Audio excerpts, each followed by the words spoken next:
Sir सबसे पहले आपका स्वागत है हमारे न्यूज़ चैनल में। तो अभी आज का जो कार्यक्रम महेंद्रगढ़ में रखा गया है, थोड़ा एक बार उसके बारे में बताइए कि किस तरह से क्या कार्यक्रम रहेगा। ये हमारे आम आदमी पार्टी का सदस्यता अभियान चल रहा है। जी जी। जो लोग पार्टी की नीतियों को स्वीकार करते हुए जी माननीय अरविंद केजरीवाल जी की नीति में विश्वास करते हुए जी जो पार्टी की सदस्यता ग्रहण कर रहे हैं, जी आज उसके संदर्भ में मैं और माननीय हमारे विधायक भाई नरेश यादव जी जो महरौली दिल्ली से विधायक हैं, जी जी हम दोनों यहाँ सह प्रभारी के रूप में जी काम कर रहे हैं। पार्टी ने यहाँ भेजा है, लगाया है, जी उस रूप में यहाँ चल के आए हैं। तेजपाल जी हमारे पुराने कार्यकर्ता हैं, जी। तो आज इनके घर पे हम लोग उसी एक कार्यक्रम के माध्यम से हम यहाँ आए हैं। सर आम आदमी पार्टी के आप एक वरिष्ठ नेता हैं और अगर अभी के हालातों पर गौर कर ली जाए तो SYL का मुद्दा हरियाणा और पंजाब के बीच काफ़ी समय से चला हुआ है, जिसमें अभी हालिया सरकार जो है अपनी सत्तासीन है आम आदमी पार्टी है, और पंजाब ने साफ मना कर दिया है कि जो पानी SYL का है वो हम हरियाणा को नहीं देंगे। तो इसके बारे में क्या कहेंगे, क्या विचार? जो चीज़ सुप्रीम कोर्ट ये देश के लिए सर्वोपरि संस्था है जी। जो सुप्रीम कोर्ट में जो चीज़ आज है मौजूद, उसके ऊपर विचार चल रहा है जी उसके ऊपर मेरा कोई बयान देना उचित नहीं होगा। जी जो फैसला सुप्रीम कोर्ट करेगी जी सबके लिए सर्वमान्य होगा। जी। चलो सर, अभी बात करते हैं कि कुछ समय पहले हरियाणा और पंजाब में राजधानी को लेकर भी कोई इश्यू चल रहा था, जिसमें मुख्यमंत्री भगवंत मान जी के द्वारा भी कोई स्टेटमेंट दिया गया था। इसके बारे में क्या कहेंगे? ये भगवत मान जी का जो स्टेटमेंट था उसको चेंज करके तोड़ मरोड़ के उसको पेश किया गया है। जी जी जी बात ये थी कि माननीय होम मिनिस्टर साहब जी ने एक बयान दिया था जी कि ये अभिन्न अंग है जी और ये हमारा सेंट्रल गवर्नमेंट का अधीन में आता है। उस पे उन्होंने कुछ बयान दिया था, उस बयान को चेंज करके पेश किया गया है। और जो मीडिया जो बीजेपी के इशारे पे, जो सरकार के इशारे पे चलता है, ये उन लोगों का खेल है जो आज इस बात को इतनी हवा दी गई है। तो सर आज आपका महेंद्रगढ़ दौरा हुआ और बहुत अच्छे से, जैसे हम देख रहे हैं कि आम आदमी पार्टी की काफ़ी अच्छी बढ़त हो रही है, लोग काफ़ी संख्या में जुड़ भी रहे हैं। इसके अलावा जो कार्यकर्ता हैं जो किसी भी पार्टी से जुड़े हुए हैं, महेंद्रगढ़ के जो क्षेत्रवासी है, महेंद्रगढ़ विधानसभा से बात कर ली जाए या महेंद्रगढ़ भिवानी लोकसभा की बात कर ली जाए, क्या मैसेज जो महेंद्रगढ़ की जनता और महेंद्रगढ़ भिवानी लोकसभा की जनता है उनको आप देना चाहिए? यही मैसेज है कि जो आज अगर आज देश किसी के हाथ में सुरक्षित है जी और देश अगर प्रगति और उन्नति कर सकता है, जी उस नेता का नाम जो काम करने की नीयत से वोट मांगता है, जी जो देश के विकास की नीयत से काम करता है, उनका नाम है अरविंद केजरीवाल जी। जी अगर उनके हाथ में सत्ता होगी, देश के प्रधानमंत्री होंगे, तो देश सुरक्षित है, न देश दोबारा से गुलामी की तरफ बढ़ रहा है। उसको हम सब लोगों ने बचाना है। और आज का नौजवान जो आज बेरोजगारी के रूप में घूम रहा है, जिसको 2 करोड़ नौकरी का वादा किया था इन लोगों ने, आज वो अपने आप को ठगा महसूस कर रहा है। अगर वो नौकरी की मांग करता है तो उसको लाठियाँ मिलती है। तो आज नौजवान से लेकर मजदूर से लेकर किसान से लेकर हर आदमी आज इस सरकार से बहुत बुरी तरह से खीन है। और सभी हमारी पार्टी की नीतियों में विश्वास करते हुए आने वाले समय में एक परिवर्तन की लहर यहाँ चल चुकी है, क्योंकि जब भी चुनाव होगा आम आदमी पार्टी की यहाँ सरकार बनेगी। और नेतृत्व हमारा आम आदमी पार्टी का ये स्वीकार कर भी रहे हैं और करेंगे। सर, महेंद्रगढ़ विधानसभा में एक मुद्दा चर्चा का विषय बना हुआ है। 26 अप्रैल को आम आदमी पार्टी की रैली रामलीला ग्राउंड में होनी थी, जिसको लेकर लोगों में संशय बना हुआ है कि आखिर किन वजह से कैंसिलेशन किया गया। माननीय सांसद साहब श्री सुशील गुप्ता जी ने उसमें आना था। जी सांसद साहब के घर में शादी थी जी 23 तारीख की रात को। जी जी उस शादी में उनकी तबीयत बहुत ज़्यादा ख़राब हो गई जी और उसी टाइम वो रात को जाके हॉस्पिटल में एडमिट हो गए। 24 तारीख को मेरे से पूछा गया कि मैं क्या करूं इस पोजीशन में, मैं हॉस्पिटल में दाखिल हूं। मैंने उनसे खुद कहा कि पहले स्वस्थ आप रहेंगे तो सब कुछ है, इसलिए आप जब तक ठीक ना हो जाएं तब तक कोई भी आप मीटिंग के लिए हमारी प्रार्थना की ना आए। और वो आज ही हॉस्पिटल में दाखिल हैं और स्वस्थ लाभ के लिए जो उनका डॉक्टर इलाज कर रहे हैं उसमें उनकी पोजीशन है। हरियाणा के अगर राजनीतिक ग्राउंड की बात कर ली जाए तो 2 पार्टियां मुख्य रूप से सत्तासीन रही हैं, जिनमें से एक पार्टी तो अभी सत्तासीन है भी। तो जो आम आदमी पार्टी है वो अपने आप को मतलब किस लेवल पर स्टैंड कर पाती है, इसके बारे में क्या कहेंगे? देश के इतिहास में पहली बार हुआ कि कोई क्षेत्रीय पार्टी किसी दूसरे राज्य में जाकर अपनी सरकार बना रही है। जी जी। और वो पार्टी कोई है तो आम आदमी पार्टी है। इससे खास तौर पर ये महसूस हो रहा है कि पूरा देश के लोग अब आम आदमी पार्टी की तरफ देख रहे हैं, और आने वाला जो समय जो लोग चाहते हैं कि देश के अंदर आम आदमी पार्टी सत्ता में आए तभी देश सुरक्षित है, उस तरफ की उस दिशा की तरफ देश का नागरिक आगे बढ़ना शुरू हो गया है। और बहुत जल्दी जब भी कोई ऐसा समय आएगा चुनाव का तो इस देश के अंदर बदलाव निश्चित है और आम आदमी पार्टी यहाँ सत्ता में आएगी, ये मैं एक विश्वास के साथ कह रहा हूँ। बाकी हमारे विधायक जी बहुत बहुत धन्यवाद सर हमारे साथ जुड़ने के लिए। Thank you. आम आदमी पार्टी के महरौली से विधायक नरेश यादव जी हमारे साथ जुड़े हैं। सर नमस्कार, सबसे पहले आपका स्वागत है हमारे न्यूज़ चैनल में। सर आज आपका महेंद्रगढ़ दौरा हुआ और काफ़ी संख्या में लोग आम आदमी पार्टी में शामिल हो भी सकते हैं, ये तो आने वाला वक्त बताएगा कितने लोग शामिल होते हैं। तो इसके निमित्त क्या संदेश यहाँ जो महेंद्रगढ़ की विधानसभा है उसके लोगों जो जनता है उसको आप देना चाहेंगे? नमस्कार दोस्तों, मैं नरेश यादव, एमएलए महरौली। हम पिछले 3 दिन से महेंद्रगढ़ जिला के दौरे पर रहे। मैं और भाई जगदीश यादव जी जो चेयरमैन हैं ओबीसी कमीशन के, हम इस पूरे ज़िले को देख रहे हैं। 4 इसमें विधानसभा है। यहाँ पर लगातार हर दिन 4-4, 5-5 मीटिंग्स हो रही है और हर मीटिंग में लोग बहुत ही भारी संख्या में सदस्यता ग्रहण कर रहे हैं। आज हमारा 3रा दिन है। उसी सिलसिले में आज हम लोग यहाँ पर छाजी आवास में आए हुए हैं। एक हमारे वरिष्ठ कार्यकर्ता है, उन्होंने यहाँ पर लंच का कार्यक्रम किया था और एक मीटिंग का आयोजन किया हुआ है। उसी मीटिंग में हम लोग आए हुए हैं और इसके बाद में नेक्स्ट मीटिंग में हम लोग जाएंगे।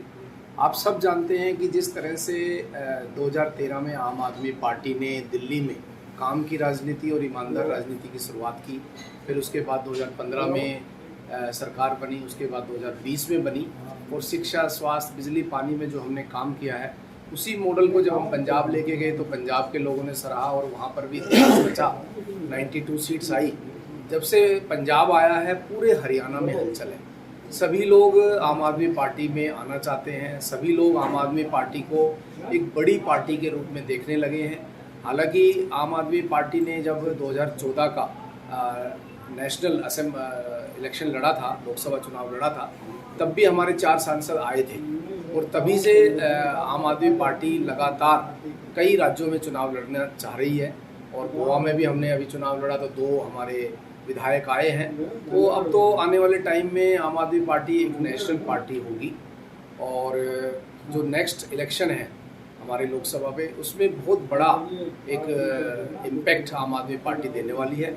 और उसके बाद में यहाँ हरियाणा के चुनाव हैं। हरियाणा में भी पूरी उम्मीद है कि हम लोग सरकार बना रहे हैं। यहाँ पर आज की पोजीशन देखते हुए अभी 2 साल है, जबकि कि लोगों में ज़बरदस्त काम की राजनीति और ईमानदारी की राजनीति का क्रेज़ है। बैठिए। अच्छा भाई, चलो भाई, ये वादा करके जा रहे हैं हम तेजपाल को एक एसी बस भेजेंगे, खर्चा वो हमारा और हम ट्रायल करा देंगे। आप ये कह के जा रहा हूँ भाई तेजपाल जी, एक नहीं 2 बस होगी भाई, एसी बस देंगे, सारा खर्चा हमारा, आने जाने का। झगड़ा मत करना भाई, मैं जाऊंगा अपना आपस में करना। ये सरकार ले आओगी उसके बाद तो कोई बात ही नहीं है, फिर तो एसी ट्रेन खड़ी कर देंगे हम इनकी तरह बेईमान नहीं है। मोदी जी ने कहा था मैं बुलेट प्रूफ ट्रेन लेके आऊंगा, सरकार जो काला धन लेके आऊंगे, हमारे बाबा राम देंगे। तुम सबको कही थी, तुम सब राजी हो रहे थे, बाढ़ का रिश्ते जिसके रहो थे, कई अंदर ब्याह कि तारी धरती में 15 लाख आएंगे और बच्चों का ब्याह कर लेंगे। उनने कुछ नहीं करा। उनने क्या करा, ये चाची ताई हमारी बेटियां अपने घर जहाँ थी रक्षाबंधन पे, दिवाली पे, होली पे, चाची पैसे दे चलती आना, माँ दे, भाभी दे, बाबा दे, भाई दे, उसको ले आए थे चुपके थे कि रुमाल में बांध कर नीचे संदूक में दबा देती कि कोई ऐसा टाइम आऊगा परिवार में काम आने का, हम निकाल लेंगे। वो मोदी की निगाह पर गिन गए, सबके पैसे कटवा लिए काले धन के नाम पर। बताओ कटवा लिए ना, बताओ नोटबंदी पे कटवाए ना पैसे तुम्हारे। नोटबंदी जब हुई इन सब के पैसे कटवा लिए। जब टीवी में आया ना कि भाई नोटबंदी हो गई, चुपके से मेरी पत्नी आई, बोली ये नोट का क्या होगा? मक्की बात है, कोई दबा रही है? चुप रही तो बोली हाँ। मैं कितने हैं?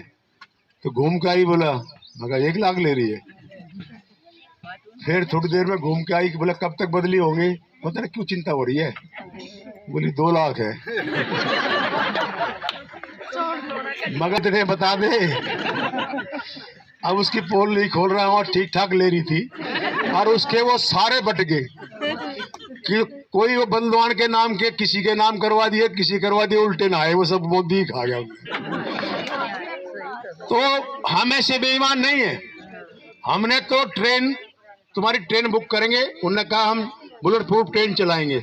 ट्रेन चलाई तो नहीं, ट्रेन बेच दी। आपको पता ट्रेन बेच दी? ये बुजुर्ग जो जाते थे ट्रेन के अंदर, सुन लो सारे बुजुर्गों, आपको 40% उसका डिस्काउंट मिलता था। टिकट में 40% की छूट मिलती थी।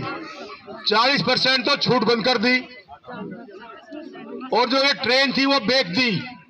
सारे एयरपोर्ट बेच दिए, दिल्ली का एयरपोर्ट बेच दिया, बॉम्बे का बेच दिया, लखनऊ का बेच दिया, जितने एयरपोर्ट सब बेच दिए।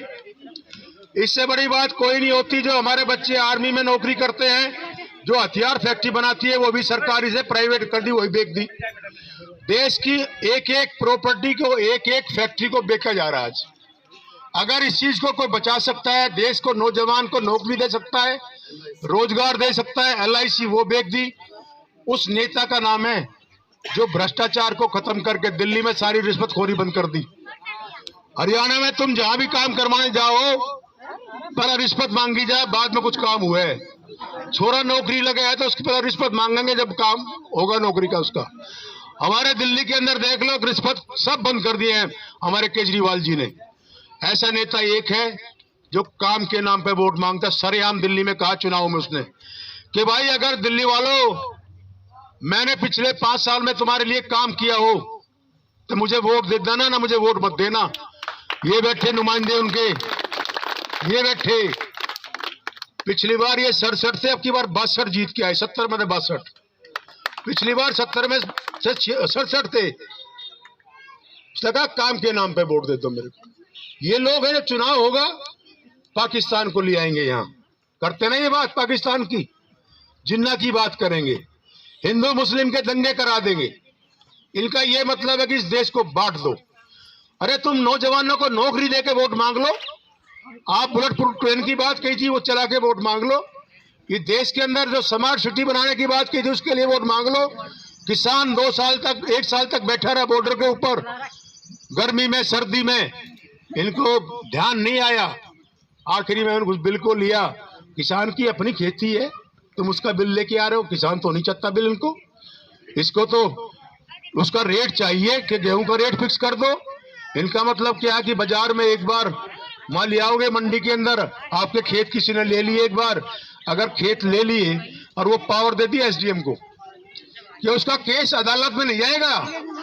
अगर कोई झगड़ा हो गया, जिसको आपने अपनी जमीन दी है ठेके पे, तो उसका फैसला SDM करेगा, कोर्ट में नहीं जा सकते तुम लोग। और SDM तो फैसला उसका करेगा जिसकी जेब में गांधी जी की शक्ल दिख रही होगी, उसे करेगा ना। है, समझ गए ना? गांधी जी जिसकी जेब भारी हो रही होगी और महात्मा गांधी जी की फोटो दिख रही होगी जेब में, नोट पे जो दिखे है, उसके हक में फैसला होगा। जमींदारों की जमीन तक खुशेगी। वो 1 साल में इन्होंने उस बिल को वापस लिया। तो मेरा निवेदन ये है कि आज हरियाणा में नहीं, पूरे देश में एक बदलाव की लहर चली है। आप लोगों को ये बहकाएंगे, फिर आके बीच में संघ के लोग भी आएंगे। आप कहना कि बच्चों को नौकरी लगा दो, हम दे देंगे वोट।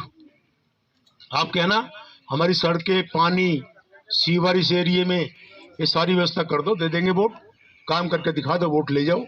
अगर आज कोई देश में एक काम करने वाला, ये देश के लिए बदलने वाला, इन बच्चों की अच्छी शिक्षा देने वाला, अगर देश कहीं सुरक्षित है, भाईचारा किसी पार्टी के उसमें है मैनिफेस्टो में, तो वो आम आदमी पार्टी है, जिसके नेता का नाम अरविंद केजरीवाल है। आप अरविंद केजरीवाल जी को सबसे पहले हरियाणा में जो चुनाव आए अब उनमें जिता दो, चाहे वो कमेटी का चुनाव हो और चाहे प्रधानी का चुनाव हो। और जब लोकसभा का चुनाव आए और विधानसभा का आए, यहाँ सरकार हमारी आम आदमी पार्टी की बना देना और देश का प्रधानमंत्री अरविंद, जोर से बोल लो तो बोल रहे हैं, किसको बनाओगे? अरविंद। जो भारतीय जनता पार्टी के लोग हैं जिनकी सरकार यहाँ है, अब इनको एक बहाना इन्होंने शुरू किया। अभी सुनील बता रहा था इस बात को हमारी को कि भाई अगर फ्री देना शुरू कर दिया श्रीलंका वाला हाल हो जाएगा। अब बात तो वो ठीक कह रहा है कि एक मकान में अगर संदूक में कमाई अगर नहीं करेंगे और उस सामान को निकालना शुरू कर देंगे तो वो तो खत्म ही हो जाएगा। और जब कमा के उसको भरते रहेंगे और निकालते रहेंगे, कमा के ज्यादा लाओगे और खर्चा कम करेंगे, तो भाई परिवार भी सुखी रहेगा और काम भी चल जाएगा। और कमाई जाएंगे खर्चा ना करेंगे तो उस पैसे का क्या काम जो जनता के लिए, परिवार के लिए बना है। हम लोगों को दिल्ली सरकार एक ऐसी सरकार है कि जिसका बजट हर साल आगे बढ़ता रहता है। उसका वो बजट कहां से आता है? आपकी जेब से, हमारी जेब से, जो हम सरकार को टैक्स देते हैं। सुबह उठ के साबुन लेने जाते हैं, आप जाते हो, उस साबुन पे भी सरकार को आपने टैक्स दिया है। दूध की बोतल लेने जाते हो आप, उस दूध पे भी आप देखना, उस पे टैक्स आप दे के आ रहे हो। कोई और सामान लेने गए बाजार में आप, उस पे भी लिखा हुआ कि सरकार का इतना टैक्स। आप कपड़ा लेने जाओगे, कपड़े का जब बिल लोगे उस पे भी आपने टैक्स दिया है। वो आपका जो पैसा सरकार के पास है। हमारे माननीय मुख्यमंत्री जी, उनकी नीयत अच्छी है, उनकी एक सोच है कि विदेश के अंदर ऐसी व्यवस्था है कि ये बच्चा पैदा हुआ, पैदा होते ही जब बच्चे का रजिस्ट्रेशन कर दिया, और सरकार का ये काम है उस बच्चे को पालने का भी उसी दिन से। माँ बाप का कोई मतलब नहीं है उसका। माँ बाप का इतना है कि उसको, वो उस घर में पैदा हुआ है, जन्म लिया वो बच्चे ने। उसके बाद सरकार का काम है कि उस बच्चे की देखरेख करना, उसको पालना, उसको पढ़ाने के बाद जब तक वो नौकरी ना लग जाए, कमाना शुरू ना करे, उसका खर्चा भी उठाना। तो हमारे मुख्यमंत्री की ये सोच है कि देश का कोई नागरिक रात को भूखा ना सोए।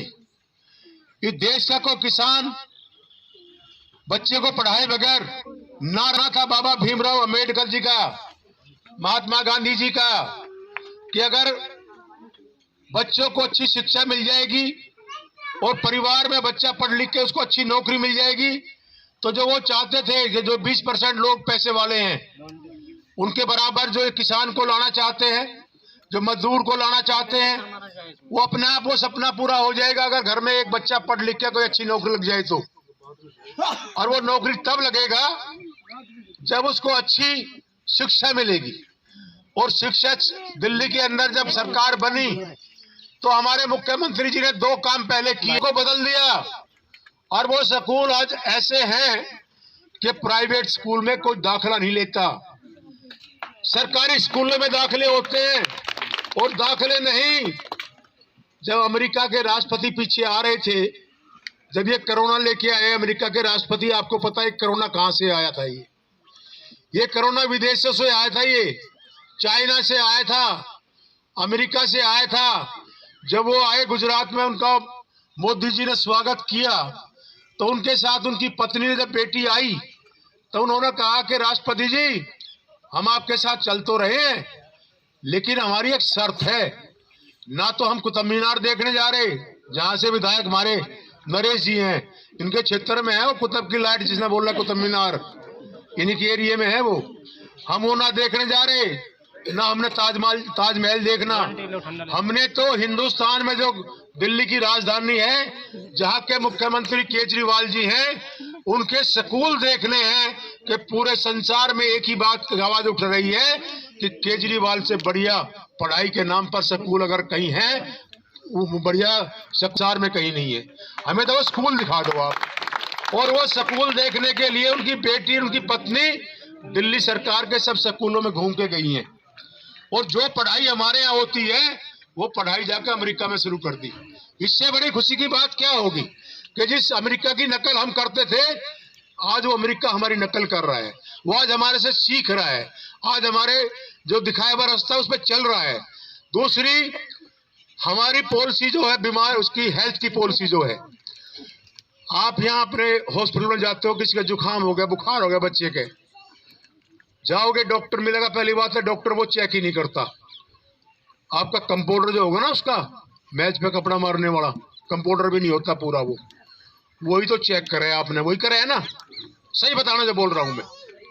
डॉक्टर चेक नहीं करता होगा आपको, कंपाउंडर चेक करेगा, वही इंजेक्शन लगावे है, वही दवाई लिख के दे आपने, और दवाई तो वहां फिर लिख देगा, दवाई नहीं मिलती आपको, हॉस्पिटल में दवाई नहीं मिलेगी आपको। हमारे यहाँ दिल्ली सरकार में आप जाके देख लो, आपके रिश्तेदार वहां रखते होंगे, पूछ लो उनसे। दो बात मैंने कही है आपको कि अच्छी शिक्षा और अच्छी हेल्थ पॉलिसी हमारी। आप हॉस्पिटल में गए हैं, जो दवाई आपको लिख के देंगे वो दवाई आपको हॉस्पिटल से मिलेगी। और मान लो अगर वो स्टॉक में नहीं है दवाई, तो आपको जो लिख के देंगे आप सरकार से दवाई लेके आ जाओ, और जो बिल वहां से मिलेगा आप हॉस्पिटल में बिल दे दो, आपके उसके पैसे मिल जाएंगे।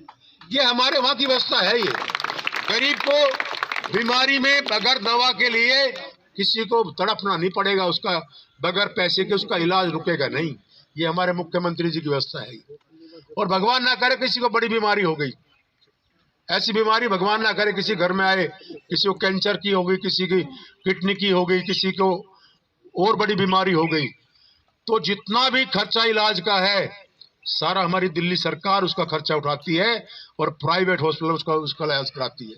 न तो लोगों के मकान तक बिक जाते हैं बड़ी बीमारी के अंदर, लोग जमीन बेचने मजबूर हो जाते हैं बड़ी बीमारी में, अगर घर में पैसे नहीं है तो। ये दोनों व्यवस्था हमारे मुख्यमंत्री जी ने ऐसी करी है गरीब लोगों के लिए कि पूरे संसार में ऐसी व्यवस्था नहीं है। फिर आप इस बात से दूर क्यों रहे हो? एक वोट हम देते हैं दिल्ली में सरकार को, जब चुनाव होते हैं पार्टी को, एक वोट आप देते हैं, हमारी को 2 वोट तो है नहीं। फिर वो सुविधा आपको क्यों नहीं है? वो आप ऐसे क्यों नहीं सरकार चुनते कि जो अच्छी सुविधा आपको मिले? हम अपने बहन बेटियों को, माताओं को बस के अंदर फ्री सफर दे रहे हैं। हम तो मेट्रो में भी फ्री सफर कर रहे थे। माननीय केंद्रीय सरकार ने हमें ना रोक दिया, और रोक नहीं दिया, पार्लियामेंट में बिल लेके आए ये भारतीय जनता पार्टी के लोग, ये सरकार, मोदी जी की टीम बिल लेके आई, और केजरीवाल जी की इसकी शक्तियां कमजोर कर दो, कानून में बदलाव कर दो, ये काम ना कर सके पब्लिक की भलाई के लिए। और वो ऐसा कानून बना दिया कि जो भी कोई बिल पास करेंगे केजरीवाल जी, पहले गवर्नर साहब के पास जाएगा और वो साइन करेगा। और गवर्नर किसका है? वो मोदी जी का है, वो अमित शाह का है। वो फाइल को रोक के बैठ जाए। कोविड आया, आपने देखा होगा कि लाश की लाश यूपी में नालों में सड़ रही थी, लोग भूखे मर रहे थे, घर से बाहर निकलते हुए डर रहे थे कि जाए ना जाए। अगर कोई रिश्तेदार का फोन भी आ जा, अगर उसने बता दिया बीमार हूं या उसका डेथ हो गई, तो दुख में भी कोई मिलने नहीं गया किसी से भी। कोविड के अंदर बीमारी हमने आप लोगों को नहीं देखी, सुनी है। कहते थे कि एक को दाग लगा के आ रहे हैं, दूसरे की और गांव में आने तैयारी मिलती थी। उससे बुरा जमाना ये था। और दिल्ली में, मैं दिल्ली की बात कर रहा हूं, हरियाणा में भी वही हुआ। जितने ये बड़े प्राइवेट हॉस्पिटल थे, इन्होंने तो ऐसा था 20-20 लाख 10-10 लाख पहले जमा कराओ थे, तब इलाज कर रहे थे। और ऐसा हाल हुआ कि दवाई नाम की कोई चीज भी नहीं मिल रही थी वहां पे। हमारे आम आदमी पार्टी के लड़कों ने, सबने, दिल्ली की बात कर रहा हूं मैं, हमने तो ये जो वो हमारा मोबाइल है उस पर डाल दिया करते थे कि भाई किसी के परिवार में कोविड हो जाए हमें मैसेज कर दो। उसकी रोटियों का इंतजाम, खाने का इंतजाम सब हम लोग उनको बांटते थे। हम लोग उनकी दवाइयां हम बांटते थे। उनको ज्यादा बीमार हुआ उसको हॉस्पिटल में लेके हम लोग जाते थे। ऐसी व्यवस्था चाहते हैं हम कि ये माताएं बहनें, इनको हमारे दिल्ली में 2500 इनको पेंशन मिलती है 60 साल से ऊपर। आपके यहाँ 500 भी नहीं मिलती होगी, नहीं मिलती है ना? कितनी मिले है? 2,500 मिले। अब 2.5 कर दी, क्या महीने मिले है? आ जाएगा अकाउंट में, आ रही है।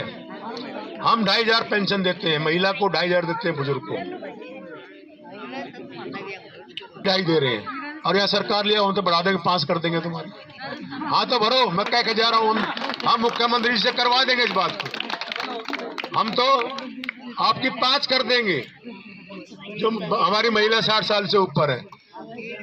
और बच्चों को नौकरी, बैठते कुर्सी पर पंजाब के अंदर निकाल दी नौकरी।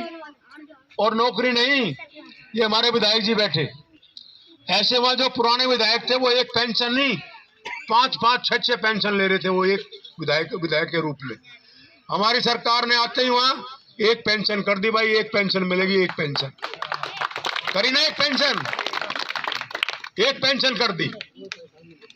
और ये वादा है कि जो नौकरियां खाली पड़ी इन नौजवानों की, जो प्राइवेट कर दी, प्राइवेट में 15,000 दें, बाकी और इनकी बच्चों की कमाई को इनका ठेकेदार, सरकार के बीच में इनके ठेकेदार जो आवे वो खा जाए उसको, उसका सब इलाज करेंगे। एक और सुनो एक बात,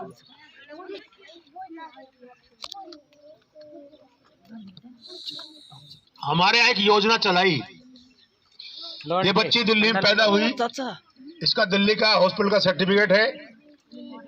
जब स्कूल में इसको लेके जाएंगे तो 10,000 रुपए इसके नाम जमा हो जाएंगे उसी दिन जब ये दाखिल स्कूल में होगी। 12वीं करके जाएगी, 1,20,000 रुपए का ड्राफ्ट जब ये बच्ची वहां से 12वीं करके निकलेगी उसके माँ बाप के हाथ में पकड़ा देंगे। ये दिल्ली की व्यवस्था है। ये एक हमने निकाली है स्वर्ण कुमार योजना। स्वर्ण कुमार योजना सुनो, तुम्हारे काम की बात है। जब सारी बैठी मेरी चाची ताई, वो ये है कि आपका मन कर रहा है हरिद्वार नहाने, समोथी मावस आ गई, आपने कही बेटे हरिद्वार नवाला, अब बेटे ने काम है, काम ना आने में पैसे ना है, बहाना लगा दिया, बोला अगले साल चलेंगे, काम ज्यादा है, अगला साल ना आवे।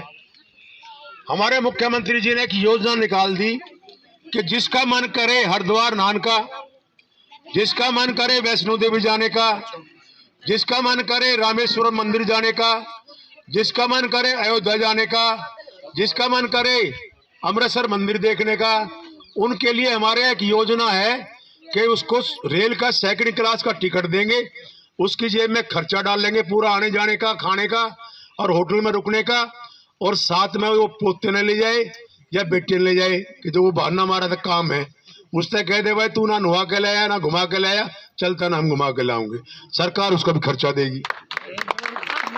और दोनों हैं ताऊ और ताई, तो गैल जाओ तब भी 1 अर्दली मिलेगा जाने के लिए, उसका खर्चा मिलेगा।